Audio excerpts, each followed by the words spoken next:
Hey everybody, how you doing? Mark here in my driveway, ready to do the big reveal. That's right, my new bike has arrived. A lot of you have made comments on my last few postings on the community page as to what you guys might think I have purchased. And I am now going to show you what I purchased. But first I want to tell you what I was looking for in a bike. I wanted something that gave me a good bang for my buck. I don't want to sit there and spend $55,000 on a bike to turn around and have to spend another $5,000 in products and replacements and getting better this and that, you know, new shocks, new seat, new handlebars and all that stuff, okay?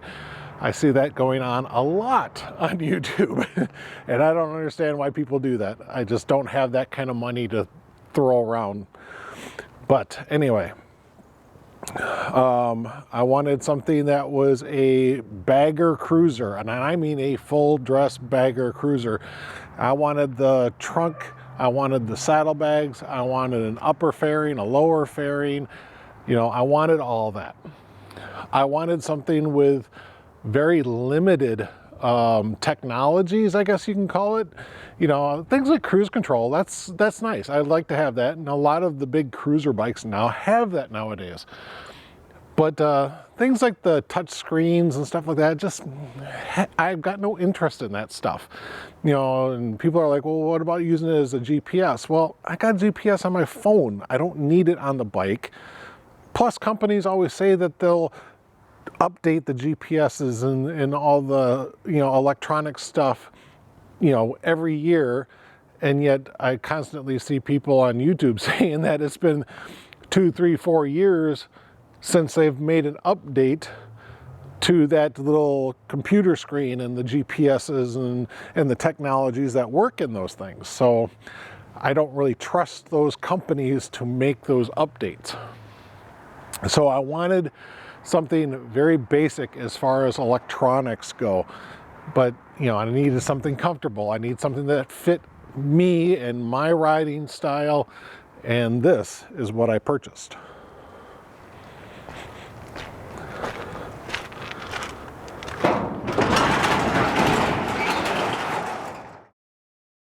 This is it, guys.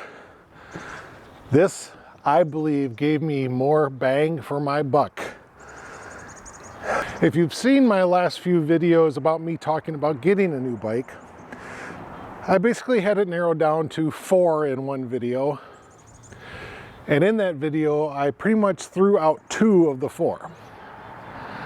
The 2 that I had left were the Harley-Davidson police bike and the Kawasaki Vulcan Voyager. And this is what I went with.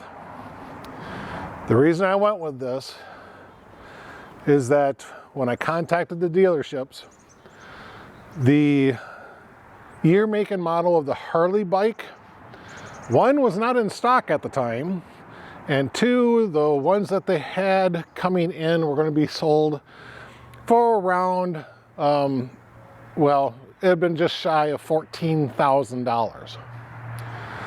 When I got the quote and the write-up for this bike, they had dropped the suggested MSRP from $18,300 down to $15,700. So I got this bike brand new, unused, 2022. It's been sitting on the dealership floor for almost 2 years and completely unsold, no mileage, where the Harley-Davidson would have been 5, 6, 7 years old and have 20,000, 30,000 miles on them. And they would have been in rough shape, you know, fenders dinged and all that stuff. Now, I appreciated the fact that it would have been a used police bike, but I couldn't justify in my head spending that much money for something highly used and purchase additional items. It wouldn't have come with the tour pack on the back. I would have to buy that separately. I was going to have to buy different handle grips, you know, handlebars, to raise them up higher. And so I was already looking at spending almost $1,000 or more just to make it into a bagger cruiser. This bike brand new, unused, 0 miles on the odometer. I am its first owner, and I could not be happier with that. I love the color scheme. I love the white and teal on here. It just looks fabulous to me. And it has things that I want. It's got the cruise control and all this other stuff. It's got communication system setups for it. And it does have a radio. Not that I'm going to really use a radio all that much, but it does have one in case I want to use it. And I can get a Bluetooth receiver, hook it up to the radio via a 3.5 auxiliary connector, you know, like a headphone connector. And I could actually Bluetooth music from my phone through the radio system. That's great. I also like that the dash doesn't have a big, huge computer screen on it. The gauges are very simple. They're standard needle gauges, okay? There's no digital gauge on here except for your mileage, really. It shows you your odometer, and then it's also got 2 trip odometers. It's got your estimated fuel range. So if the tank says that I'm at X amount of fuel, it'll calculate that I should be able to get 100 miles off the tank yet, okay? So it's just stuff like that. It also has a gear identification area, so it'll tell me what gear I'm in. Not that I really use anything like that, but yeah, this is really, really nice. So I'm gonna bring you over here. I'm gonna do some B-roll footage, just kind of show you the cockpit and all this other stuff. I've replaced a few things already and added a couple things. I've got a few more things coming in, but they're small purchase items. No big, you know, $1,000 trunk bags or anything like that. So let me show you exactly what comes on the Kawasaki Vulcan Voyager.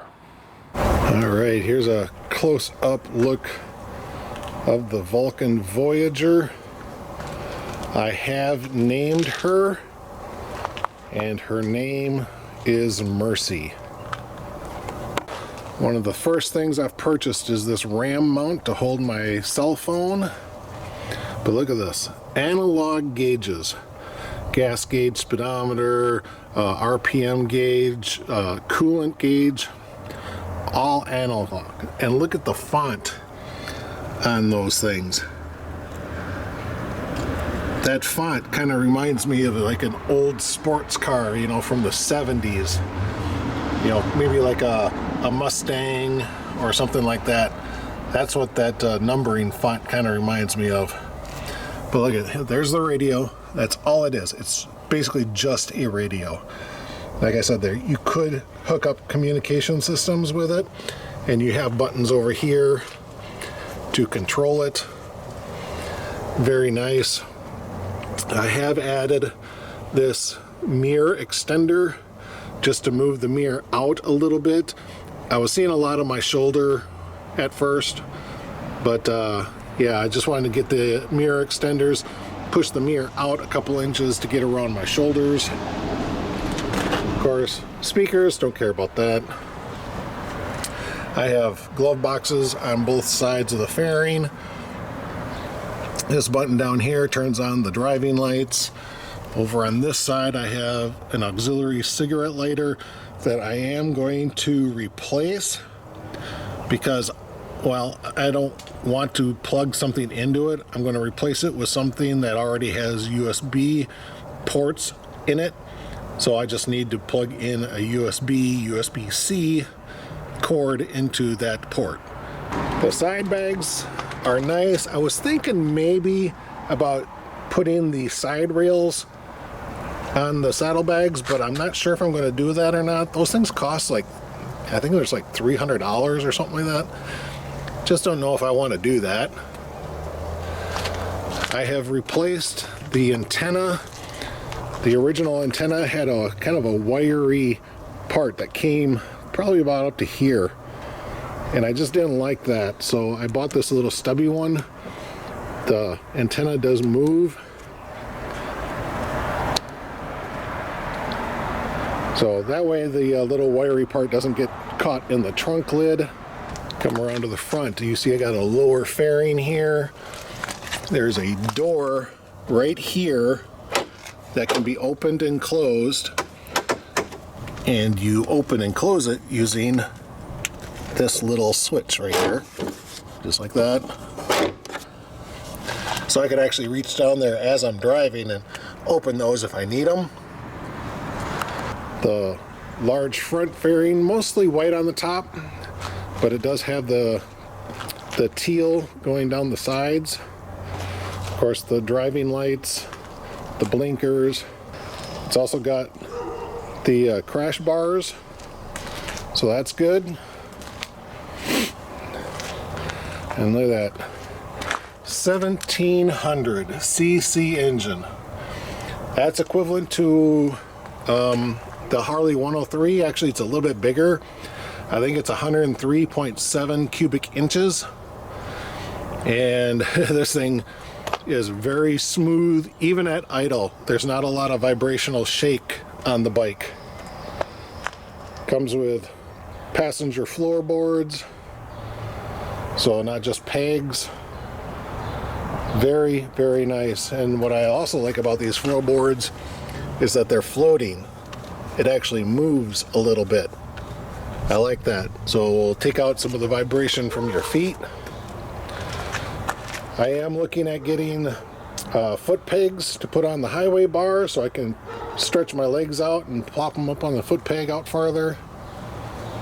I did have the dealership just bring the handlebars up, because usually when they install them they're way down here, and they just had to pull those 4 caps, loosen up the bolts in there, pivot the handlebar up, and then tighten it back down, put the caps back on. So yeah, that is my bike. I will be eventually taking these stickers off, the ones on the side saddlebags as well, just to clean it up and give it a little bit cleaner look. I don't need those warning stickers on there. All the saddlebags lock using the ignition key. So yeah, that is my new bike. So what do you think of the new garage edition? I think I'm going to like it. I still have Angel. She is in the garage waiting to go out for more adventures, but I did find something when I was doing my winterization on her, and that was an oil leak from an exterior oil line that was going from the lower engine cam area all the way up to the upper head. And so I think I just need to replace the line. I don't think it's anything too serious, but I haven't really looked into it yet, just because I can't ride it yet, so I'm not too worried about it. I got a couple of more months of this, this snowy crap all over. And you guys know me, you know, as long as there's salt on the road, then I'm not out riding. But I can't wait to get out on that. My first few riding videos of the year will most likely be on this bike, just because I need to get used to it. It is a completely different riding style than what I'm used to, okay? And I want to tell you right now that I am still not a fanboy of Kawasaki, okay? Yes, I have 3 Kawasaki bikes because they are very good bikes. But I mean, if it wasn't for the price tag on a used Harley being what I pretty much paid for this, I would have gotten the Harley. That's the only reason. You know, why would I want to spend $14,000 on a heavily used Harley when I could spend $15,000, almost $16,000 on a brand new unused bike? I mean, it's your money and you call it the way you want to see it, but to me, that was the no-brainer. Well, I want to thank you guys so much for sticking around watching the video, and I hope you guys are going to enjoy the new ride. I'll still be out on Angel. We'll still be having fun on her. But I've got another stallion in the stable, and I can't wait to get on her and start trying to figure out how to use it. So this is Marc saying thank you so much for watching. Always believe heart, soul, mind, and body in yourself. Okay, guys? Bye.